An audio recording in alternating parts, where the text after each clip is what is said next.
Hello, everyone. Welcome to Sankofa Video Books and Cafe here in Washington, D.C. on 2714 Georgia Avenue Northwest, right across the street from Howard University. This is our 25th year in business. That is something to celebrate. Please clap it up. So today we are having one of our great children's events, Happy Nappy Storytelling, with none other than Baba David Miller, author of several books. Okay, there's too many to name actually. So we're gonna let Baba David Miller take it from here. Please introduce yourself and tell us why you became a writer. So first and foremost, give yourselves a round of applause for being here. Now that's like a golf clap, like the Tigers coming up there. Let's do a better job. Acknowledge your presence. So give yourselves a round of applause. And so my name is David Miller. I hail from the great city of Baltimore, Maryland. I currently live in Washington, D.C. I've been living in the district for about 8 years. I started writing children's books because when my children were younger, I didn't see a lot of representation of children's books on the shelf, with the exception of bookstores like Sankofa and some of the other black bookstores across the country. Unless you went to a black bookstore, you were hard pressed to find children's books representing our community. And so it was always frustrating. And so I decided that I wanted to take that leap of faith, and I wanted to produce my own children's books. The other reason why I decided to write children's books is because when I was growing up in Baltimore, books literally saved my life. If it wasn't for like the Pratt Library in Baltimore City, I probably my life would have probably turned out altogether differently. And so books have played a profound books have had a profound impact in my life. As a boy, every other Saturday, my parents would take me to the Enoch Pratt Free Library, and I was allowed to dream. As a black boy growing up in West Baltimore, I was allowed to dream because I could go to the library. It was a big deal for me to have a library card. For the parents here, how many of your children have library cards?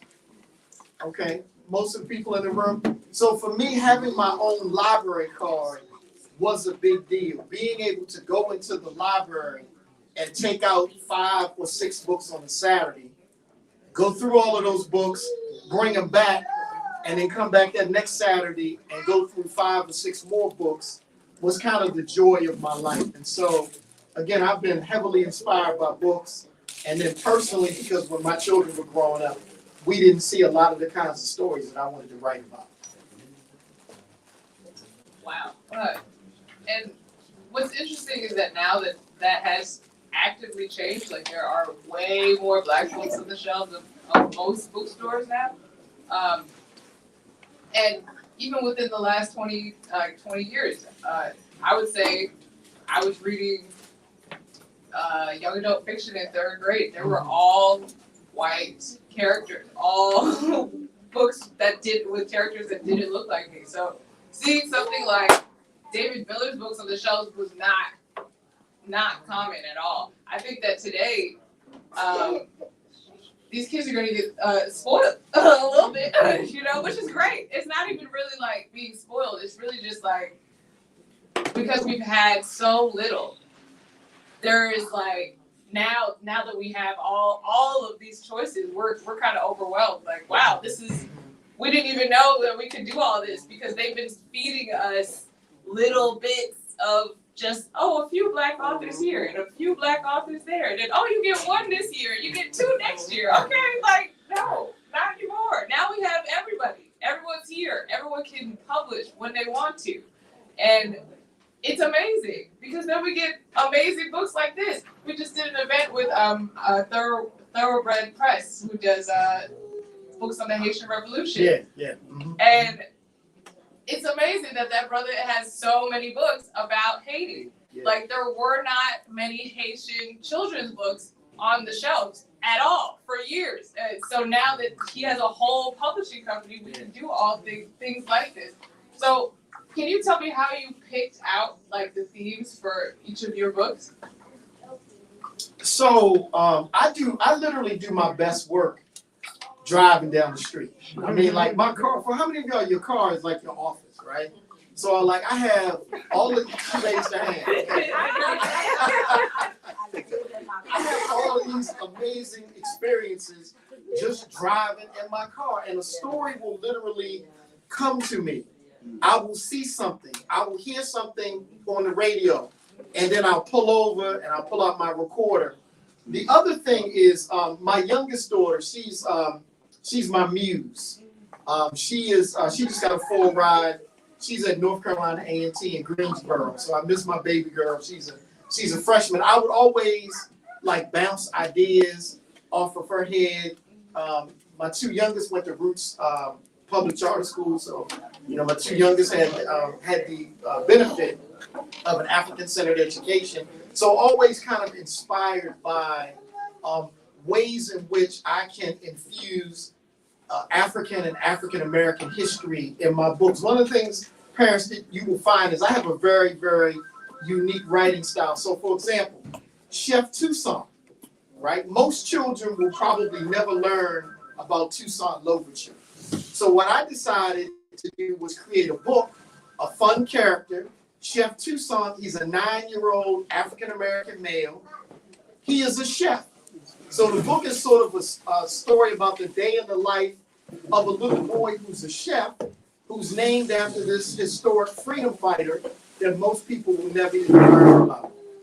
So I use cooking to introduce children to Toussaint Louverture and to a story about a 9-year-old boy who's a master chef.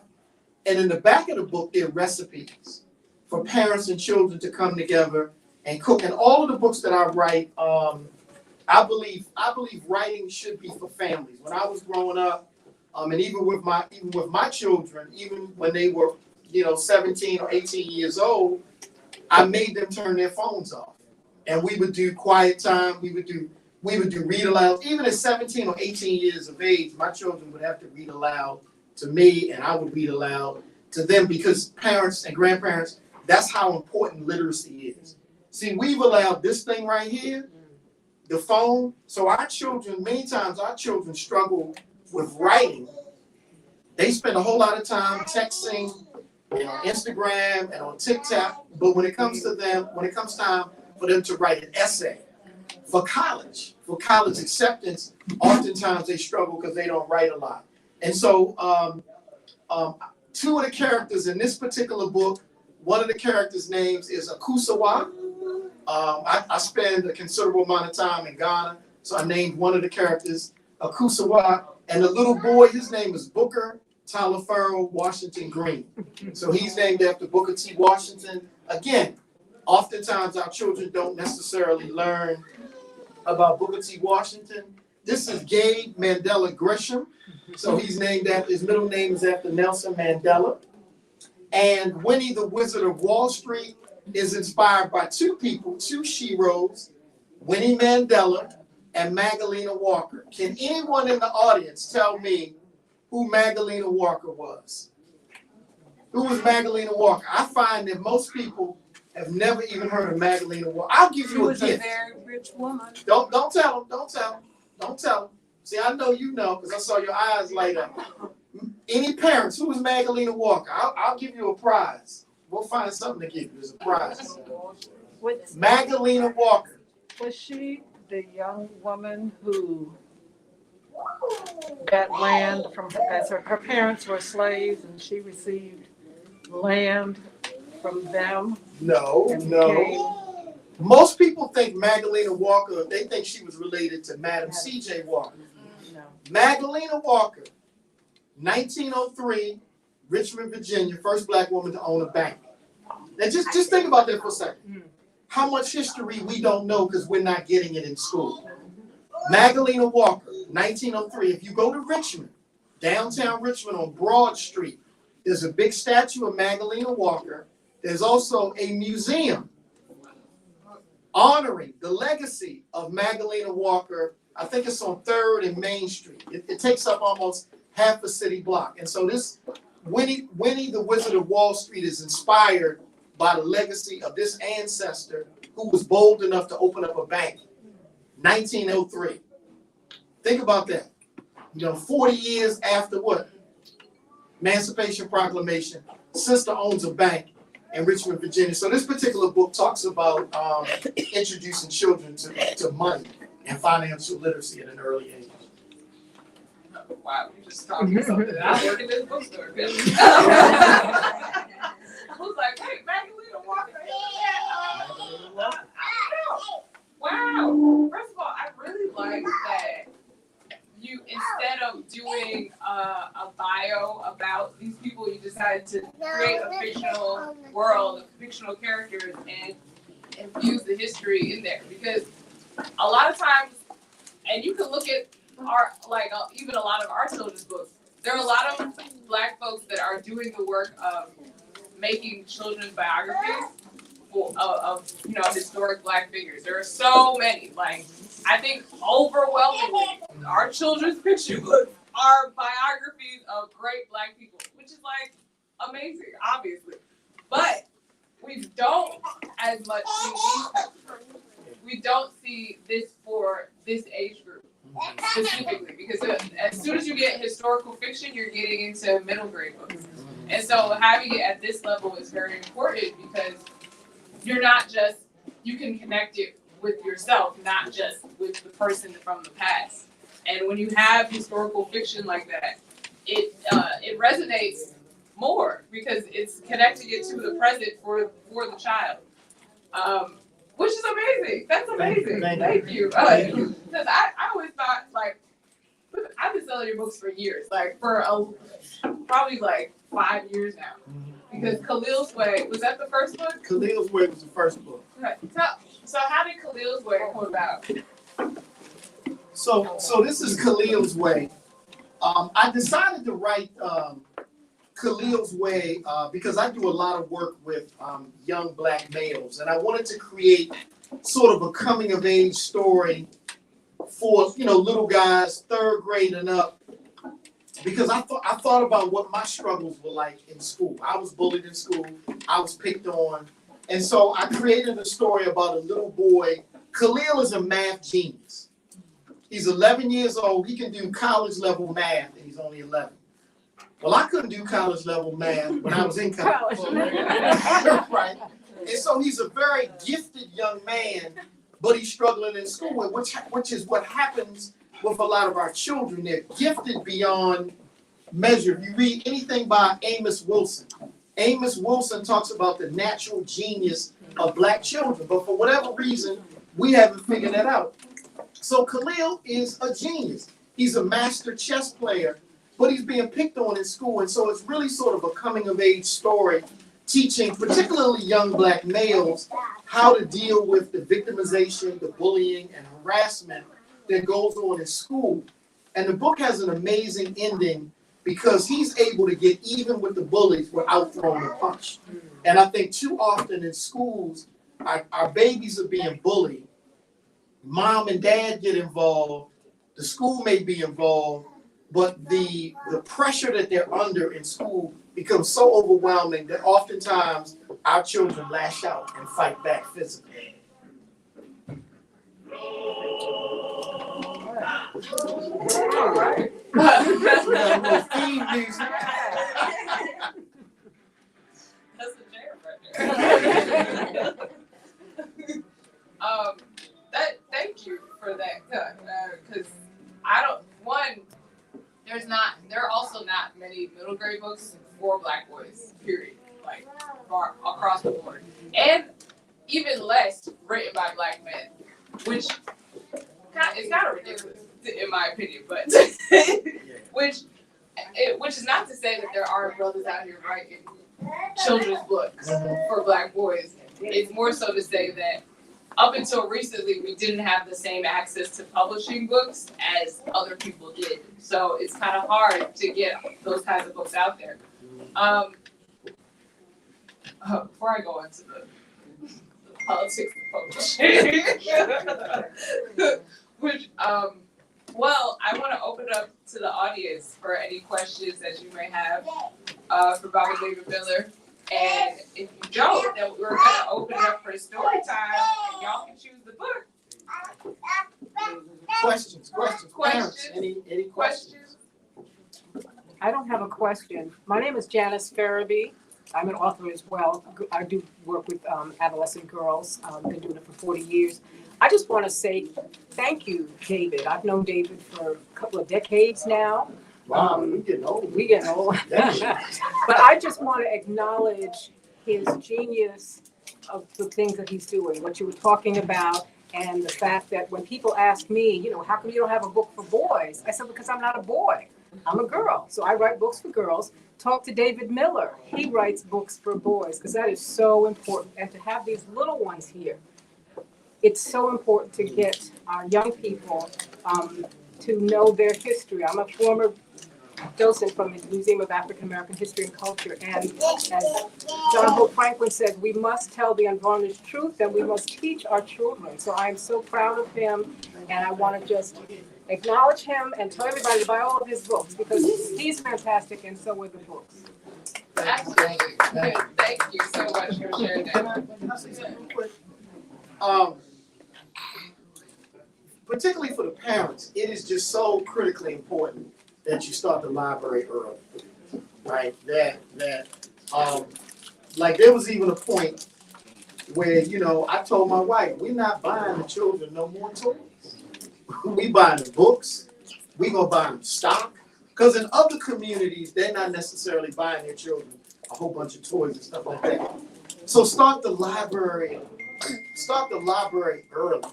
Because I'm telling you, literally, books saved my life. I just wrote an essay about some literacy work that I did in Cuba back in 2019 with Paul Coates and Wade and Cheryl Hudson from Just Us books, and Hakeem Al-Dooley from Third World Press. We did some literacy work in Cuba, and I wrote this essay about the literacy work. And I started off talking about how National Geographic magazines were a game changer in my life. Being 6 or 7 years of age, being the age that some of these babies are now, and just looking at pictures of India or Africa or Europe or Latin America and not really understanding what I'm looking at.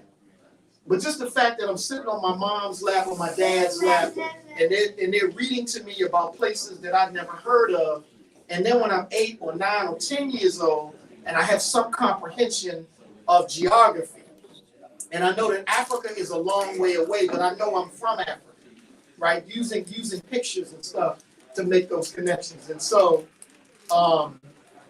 super important. 2 other things that I think I got to say that are really important. Support Black bookstores. Like, we need the hell with Barnes and Noble. Oh, I'm sorry, I wasn't supposed to say that. Don't go to Barnes and Nobles. Shop for books at Black bookstores. Black bookstores have always been sort of the cornerstone of knowledge. I just read about a Black bookstore in Jackson, Mississippi, has been open 85 years. In Jackson, Mississippi. I was just with the sister that owns Hakeem Bookstore in Philly. They've been open 45 years. You look at Sankofa here in DC. You look at everyone's place, Brother Nati in Baltimore. So we got to support Black bookstores and we got to support Black authors. There's so many dynamic children's book authors. I'm good friends with Jerry Kraft, Derek Barnes. I mean, you name it, Kwame Alexander, Jason Reynolds, Renee Watson. I mean, there's just so many groundbreaking books that are coming out for our children that we need to support those efforts. And don't buy the books from Amazon. Don't buy the books from Barnes and Nobles. Buy the books from Black bookstores. So let me just tell you really quickly about 3 new books that I have coming out. I have a really unique book coming out about Kwame Nkrumah. Most people have never even heard of Nkrumah. But I just spent 6 weeks at the University of Ghana doing a project. Part of the time I was there doing some research on Nkrumah. So I'm doing a children's book about a little boy who's named Kwame, who discovers Kwame Nkrumah. And the book will be in English and in Twi. So I'm getting the book translated into Twi, and I'm actually going to spend some time throughout, Ghana, donating books to villages and school children. So that book will be out in June. I have another early chapter book coming out for boys. It's called Caleb the Scientist. Caleb is 6'10" and he's 8 years old. He doesn't play basketball. He's a scientist. So that'll also be out in June. And I have a couple more projects on the way. I love an exclusive, okay? Thank you. Y'all give him a round of applause. I love to hear when new books are coming out. It's like Christmas every month. So does anyone have any questions before we read today? Any questions? Thank you so much, Prophet David Miller, for coming out. Thank you for blessing the world with all your many titles. And keep on blessing. Like, I'm ready for more books. I'm trying to do, my goal is to do 100 children's books in the next 4 years.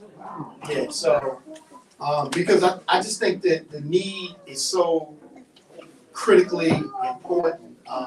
And then when you look at a lot of times, I just did some training with teachers in Philadelphia yesterday, and the books that they're making the children read that don't necessarily speak to who we are as a people, and then how difficult a lot of times it is to get books like mine on the recommended reading list of the school district. There's no cursing, there's no profanity, everything is about uplifting Black people, Black children, Black families, and a lot of times I can't even get my books on. And I'm a former school teacher.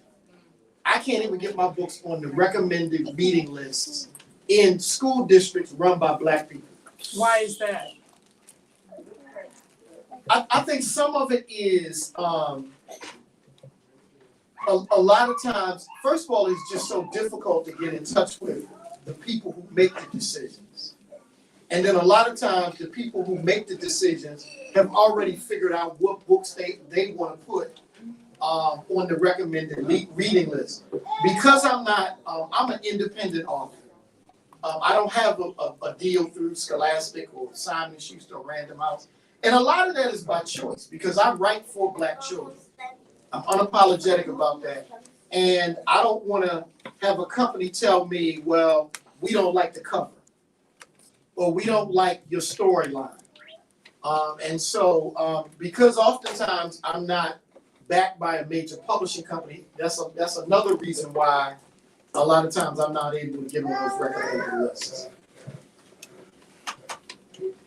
And they banning books left and right. They banning all our books. They don't care. Especially in Florida. They really don't care in Florida. And Texas. It's a mess. But thank God we live in DC, right? Because, this is Chocolate City. We're about to ban our books. Well, I don't know if it's Chocolate City. I mean, I reject the rest that's been added to the chocolate. Right. But we're gonna let Baba David Miller read one or maybe two of his books. It's up to him.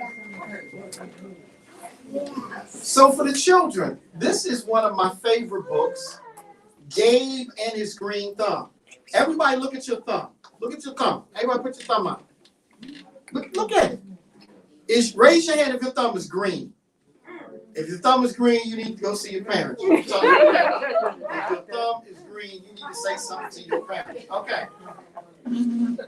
This is a really super cool book.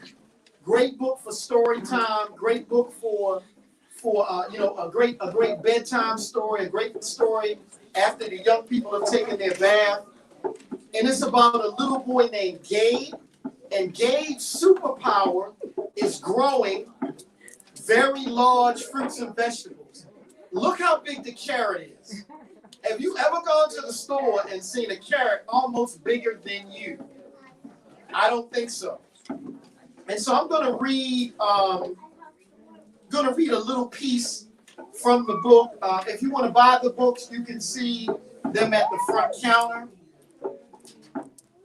I'll read a little bit and then I'll show you the pictures, show you the illustrations. One day, a strong storm swept through the area, which meant no soccer for Alex and no gardening for Gabe. The sky opened up. Dark clouds covered every inch of the sky, and rain pounded like thousands of tiny drumsticks. For 2 days, it rained super hard, nonstop.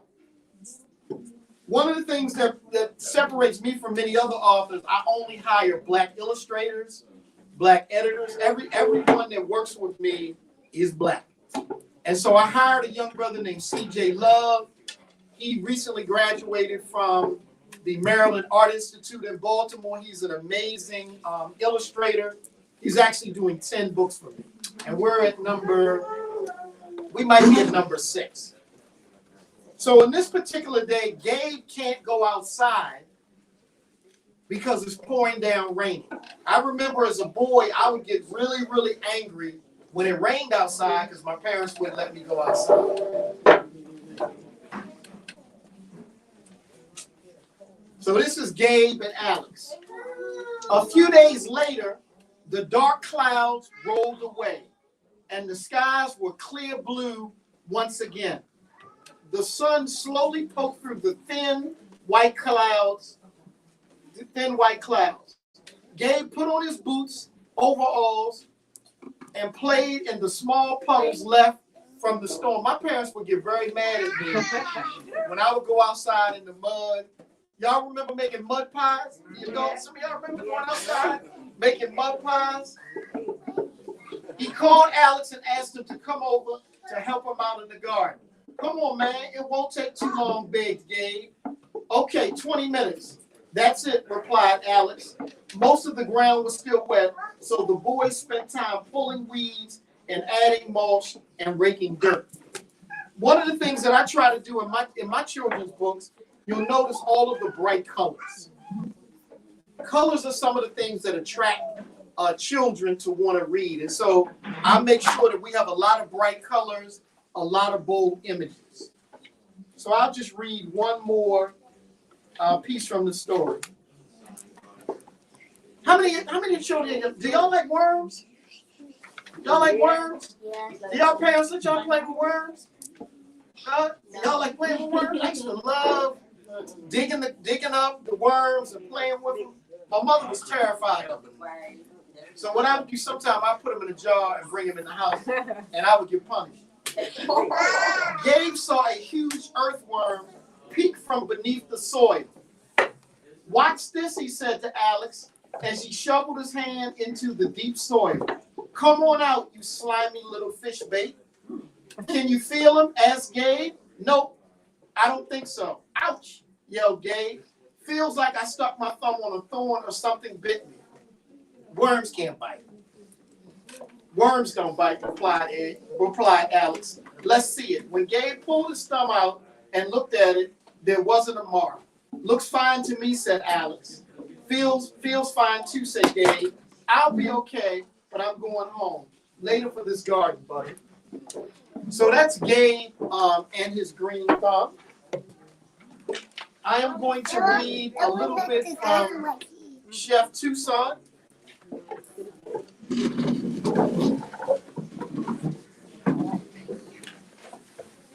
So how many of you like to cook? You like to help your parents in the kitchen? Some of you guys like to cook? Okay. Teach them while they're young. Because we got a generation that just goes to fast food restaurants. And so Chef Toussaint is a super cool little guy. Again, this is another great bedtime story book. He is a chef. And although he's only 9 years old, he's already been on TV for cooking, and his food is in different restaurants. All of my books are set in a different city because I want children to begin to understand geography and urban life in cities. So Gabe is set in Philadelphia. Chef Toussaint is set in Atlanta. Okay.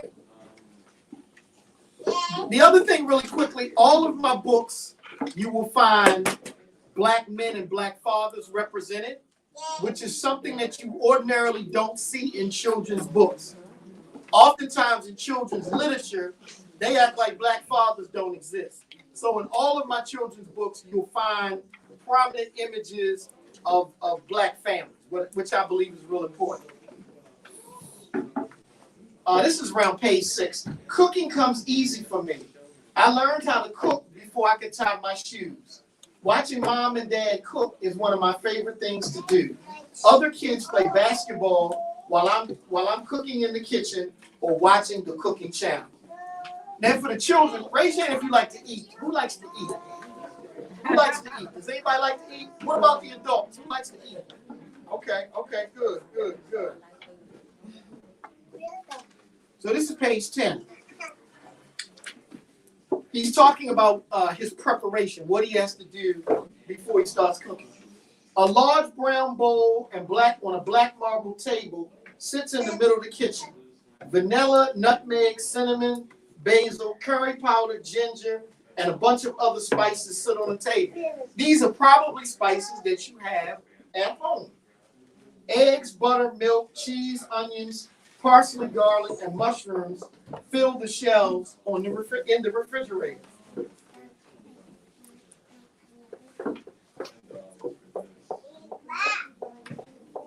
So what Chef Toussaint is doing is he's actually replicating his great-grandmother's favorite recipes. Nana and her sister owned a successful soul food restaurant in Jackson, Mississippi before moving to Atlanta. The other thing that I do is I write in a way that parents and teachers can then begin to teach their children about other important things that are in the book, right? So Jackson, Mississippi is another very historic city. Can anybody tell me why Jackson, Mississippi is another very historic city? It's a black city. Can somebody tell me? Any of the adults? This is your Black History quiz. Why is Jackson, Mississippi another really important city? 2 HBCUs. What are the 2 HBCUs in Jackson, Mississippi? Anybody? Mississippi State is it? That's not HBCU. No, not that. Jackson State and Tougaloo. So 2 HBCUs in Jackson, Mississippi. What famous civil rights leader was from Jackson, Mississippi? What famous? See, you tell them. Oh, I used to teach school, so I got good ear. Medgar Evers. you weren't supposed to see that. Right. I used to teach school, so I see everything. And I used to have children. So like I used to, I mean, I still have them. They used to be young. Medgar Evers, when you go to Jackson, Mississippi, you can actually go to the home of Medgar Evers. So I try to include things in my books that parents and teachers can kind of follow up on and create additional lessons. And the one thing that parents really love about the book, in the back of the book, since you guys like to eat, there are recipes in the back.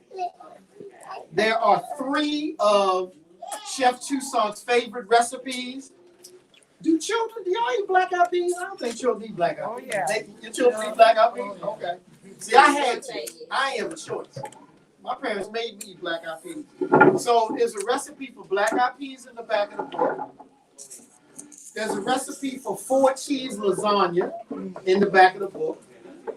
And apple cinnamon French toast. And so we provide you with the ingredients and the instructions so you can sit down and you can cook with your children. So I'm going to read one other quick passage, and then I'll take any questions you have. I used to think Gabe was my favorite book because I have 2 daughters.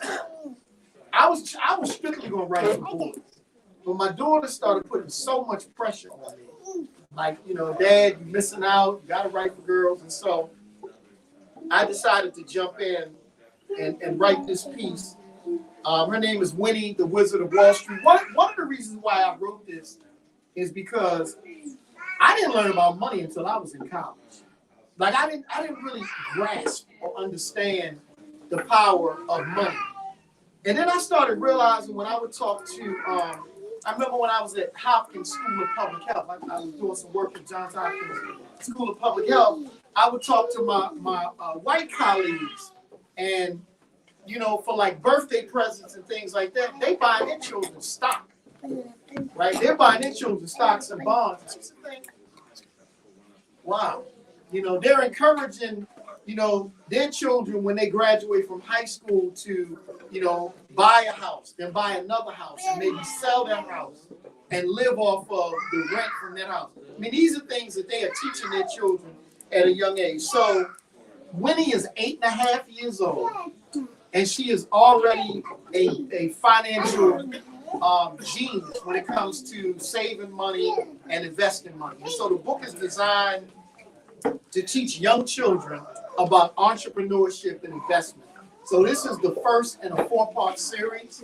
The first one is really an introduction. The next book, she'll be a year older, but at 9, she's already purchased her first home with the help of her parents.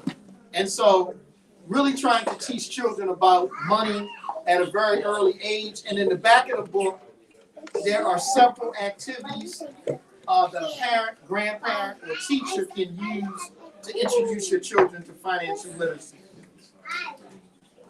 So we start off with Winnie going to the bank. I used to love going to the bank with my parents, because back in the day when I used to go to the bank with my parents, they used to give us a lollipop. Do y'all remember that? That was a big deal.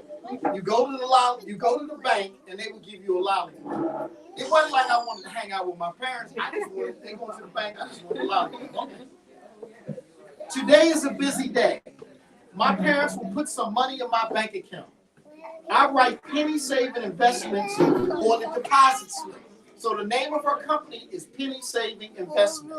And so your children learn about a checking account, a savings account.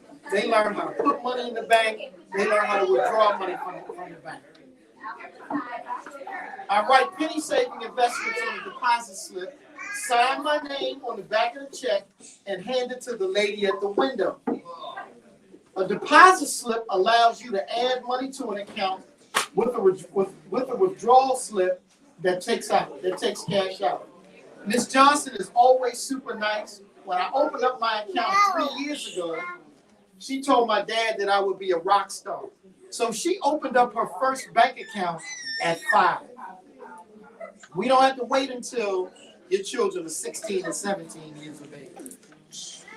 So one more piece about Winnie.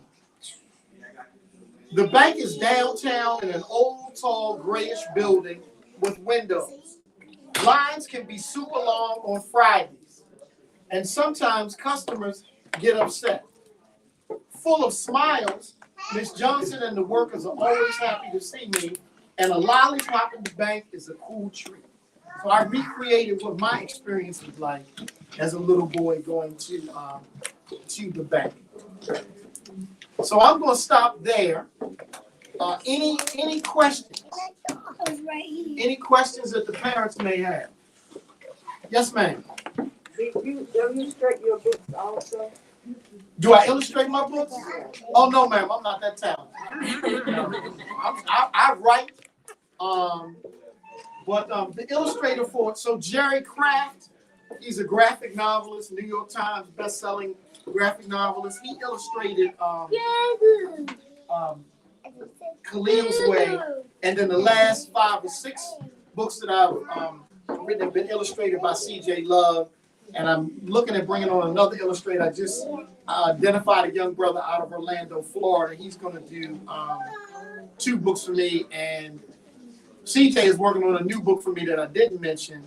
It's called Ida B. the Beekeeper. That'll be out in about 30 days, and the book is named. The lead character is 9 years old. She's named after Ida B. Wells. Once again, most of our children have never heard of Ida B. Wells. And in the story, this particular black family has been raising bees and selling honey for over 100 years. So it's a really cool story. The book is about 60% finished. I've already approved some of the illustrations. So that'll be out. That'll definitely be out in about another 4 weeks. That's exciting. Questions? Any more questions? You got a question? Yes. The books that you're doing on Kwame. Yes. Your illustrator is Ghanaian also? I'm hoping to lock in this brother, this Ghanaian illustrator. It's been a challenge because I really wanted to do a Ghanaian illustrator. My translator, I have a brother who's at the University of Ghana in the linguistics department who's going to do my translation. But I'm hoping to hire a Ghanaian illustrator. You know him? I know a couple of artists. Okay. Yeah, I found a brother. I found a brother that I really want to, and I'm really excited about this project because I think, given, particularly for the adults, given the fact that most people never have even heard of Nkrumah. He graduated from Lincoln University. You know, he was Ghana's first. He liberated Ghana in '56. I mean, just an amazing story that our children, you know, need to know about, so that we can help them make that connection to Africa. Because a lot of times our children don't make that connection to Africa because we don't teach it. I also visited. How many of you guys are familiar with Ya Asatwa? She was a queen, a general in Ghana. I visited her village during my Ya Asantewaa. I visited my village. Do you guys have any books on Ya Asantewaa? I visited her village, and I'm going to do a book on her at some point. It's just going to take a little bit more research and a few more trips. But Ya Asantewaa is also somebody that our children, unless your children go to like an African-centered school or you introduce them to these books early, there's so many heroes and sheroes that they will never learn about. And when you think about Nkrumah and Ya Asantewaa, there haven't been a lot of, from what I found in the U.S., there's only one children's book written about Nkrumah. That was written by Eugenie Perkins. There are a couple of children's books in Ghana that have been written about Nkrumah, and maybe I found one book in Ghana while I was there that was written about Ya Asantewaa, and I think there may be one or two that have been written by authors here in the U.S. So I try to really tell these stories that people either don't know about or are not bold enough to write about. Yes, ma'am. I don't have my question formed yet. Taking from the characters in the book and into the heroes and sheroes that the books are named to, how do your teachers or parents make that connection? Or have you come up with, or do you do something? I want to hold it. So, two of my books already have teacher's guides. I'm in the process of writing teacher's guides for all of my books. And my goal is to try to finish that in the next 30 days. Because what I'm finding is a lot of times we're not the ones in the classroom that are teaching. So the folks that are in the classroom need some additional support and other information to be able to teach some of the characters that I'm writing. And at some point I'm going to do some video. Because video, you know, being able to create some of these characters in video form will be super cool. Yeah. I have a question. Yes, ma'am. I don't know if I missed it, but you were saying how you have your books out in the next 30 days. So are you self-publish? Oh, yes, ma'am. Okay, I thought I made Because I don't really sleep. Okay. So, I understand because I have books in my I head. just dig in. Yeah. There's so many books. And at some point, I hope to get a publishing deal, but it's really got to be with a company that's really about Black children Yeah. and that really loves Black children. But you're doing a good job doing your self-published. I know a lot of people who have books and it takes them a while to get it going. You say 30 days. I'm like, must be self-published. Yeah, I can turn a book around. I can just shut down, turn the phone off, turn the TV off, tell the